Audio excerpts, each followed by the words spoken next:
Elimu ya mirathi, darsa ya kwanza, imeandaliwa Asuhab Qur'an wa Sunna.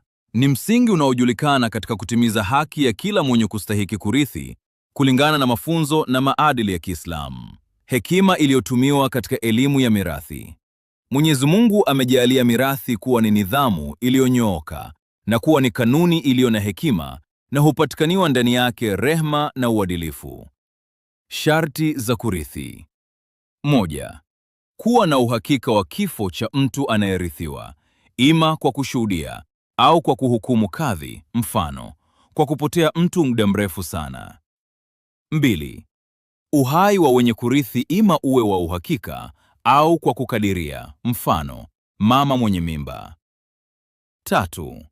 Kujua elimu ya mirathi, kujua upande wote wa jamii itakayorithi.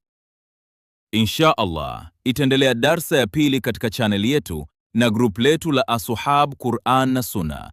Ili upate mwendelezo wa darsa hii, subscribe chaneli yetu.